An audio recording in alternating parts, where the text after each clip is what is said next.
The Rothschild dynasty is the most famous European banking dynasty which, across centuries, has managed to still stay relevant, while also wielding an unprecedented dominance. From modest roots, they rose to not only influence the financial world of today, but also international wars and politics, becoming the most formidable banking dynasty in this age. Join us in today's video as we take you on a journey to the dark origins of the Rothschild family. Let's begin. The Rothschild family have been famous for over 200 years and have exerted influence on the economic and indirectly the political history of Europe. But before all these came to be, the house was founded by Mayer Amschel Rothschild. The empire of the family grew to recognition under his 5 sons, Nathan Mayer, James Mayer, Solomon Mayer, Amschel Mayer, and Karl Mayer. The Rothschild family's origins can be traced back to 18th century Frankfurt, Germany, specifically to a man named Mayer Amschel Rothschild. Born in 1744, Mayer was the son of a moneylender and dealer in rare coins. Born into the segregated world of Frankfurt's Judengasse, where 3,000 Jewish residents navigated a maze of restrictions, Mayer Amschel Rothschild learned about business alongside his lessons in survival. Confined to their quarters at night, on Sundays, and during Christian holidays, barred from public spaces and limited in their movements, the Jewish community faced constant hurdles. And like many people in his time, Mayer Amschel Rothschild couldn't own farms or lands due to his race. With this setback, he decides to follow his family path and become a textile trader. Most Frankfurt Jews at that time couldn't deal in handicrafts, farming, or even nobler goods such as weapons or silk because they were barred from doing so. Mayer Rothschild grew discontented with his family's lot of trading in textiles and became eager to explore other profitable ventures that had higher profit margins. He established himself as a shrewd trader and trusted financial advisor to various nobles and dignitaries, including Prince William of Hesse-Kassel, who was his major client. This relationship provided him with access to capital and opportunities to develop a profitable business. He worked as a court agent, which is very much like what today's stockbrokers do.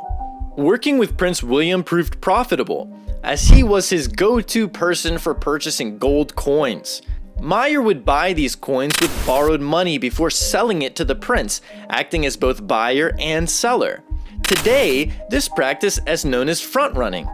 This helped him to profit twice. By 1782, Mayer Rothschild's financial acumen had not only built him a vast fortune, but also secured him the coveted role of managing Prince William's wealth. Mayer Rothschild's wealth was merely the first act. His true ambition lay in shaping his fortunes into a financial empire. Banking represented respectability and permanence, not just for himself, but for the legacy he desired to build. This leap proved a genius. By the dawn of the new century, Rothschild stood as Frankfurt's undisputed financial king.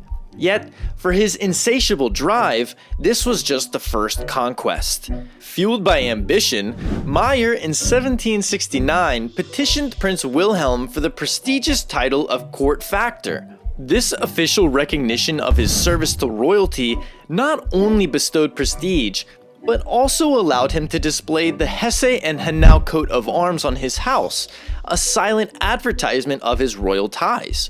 The following year, he solidified his position by marrying Gutel Schamper, daughter of a fellow money changer and court factor, securing both personal and professional alliances. Their union blossomed into a large family with 5 sons and 5 daughters, who would later become instrumental in expanding the Rothschild empire. With Mayer Rothschild overseeing Frankfurt in the early 1800s, his 5 sons became financial ambassadors, establishing outposts in the powerhouses of Europe: Naples, Vienna, Paris, and London.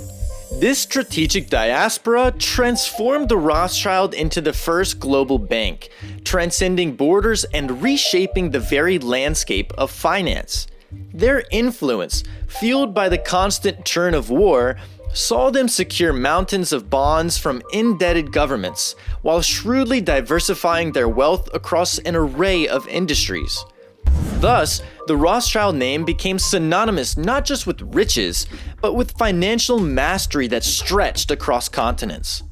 Before his death, Mayer Rothschild, seeking to preserve his family's wealth, established a succession plan favoring direct male descendants. This emphasis on patrilineal inheritance, while common in some historical contexts, excluded female family members from directly inheriting property or titles. Consequently, a notable pattern of intra-family marriages emerged among Rothschild men between 1824 and 1877.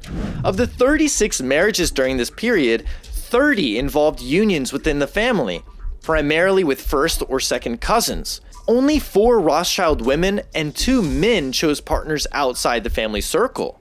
Among the 4 Rothschild sons who ventured beyond familial borders, Nathan, 1777 to 1836, carved the most impactful path. Starting in 1798, he built a textile business in Manchester, England, before shifting his focus to finance in London. There, in 1810, he founded N.M. Rothschild, a legacy bank that endures to this day.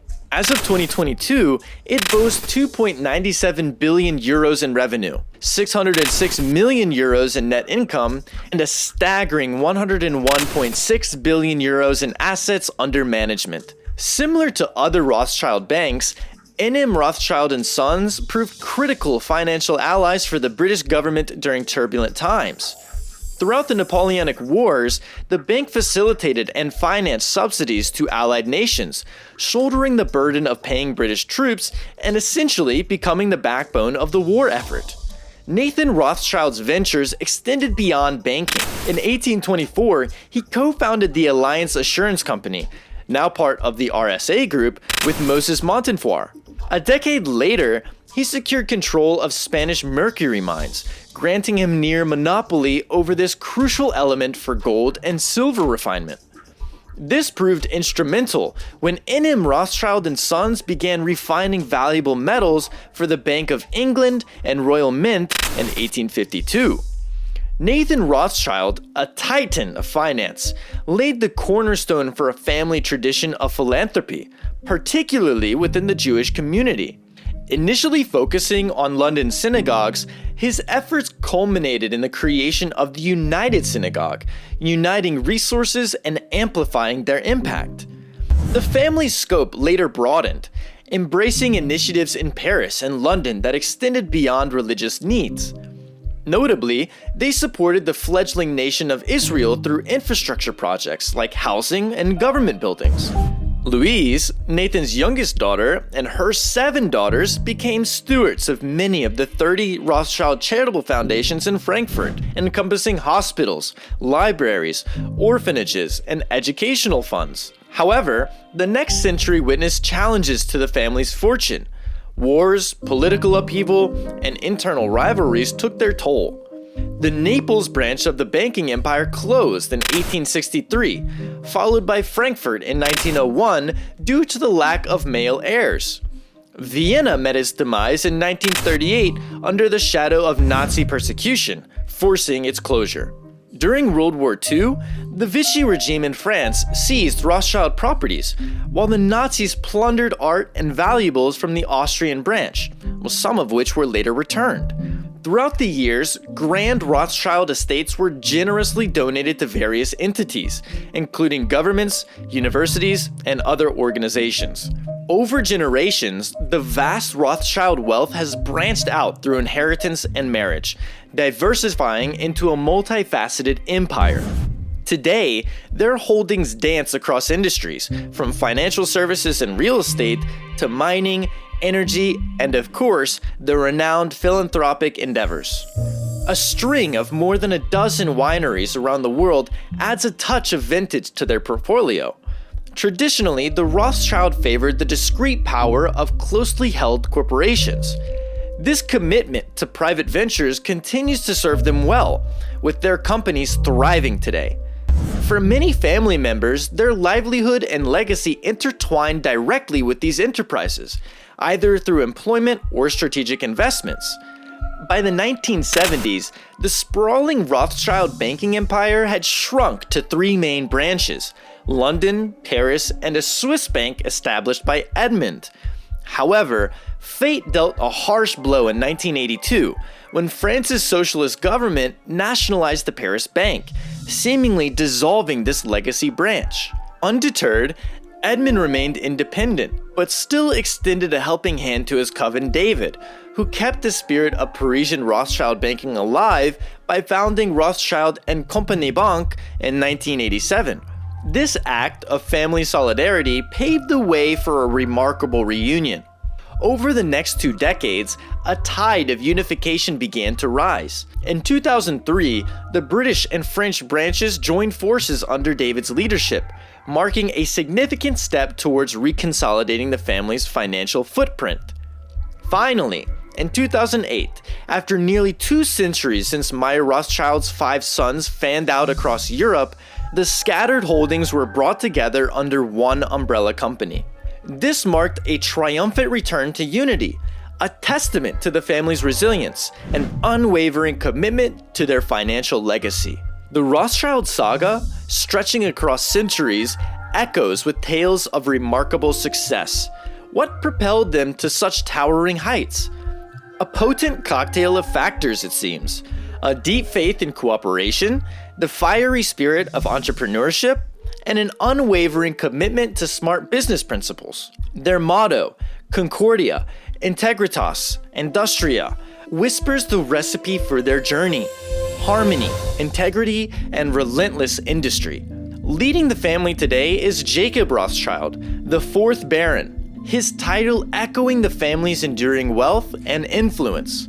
Their story, rooted in banking, has blossomed into a sprawling of different enterprises. Centuries of savvy maneuvers have not only preserved their wealth, but also expanded it, placing them firmly among the oldest, wealthiest, and most storied families in history.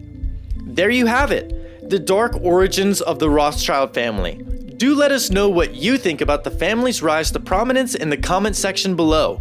Don't forget to like this video and subscribe to the Planet of Amazement for more exciting content.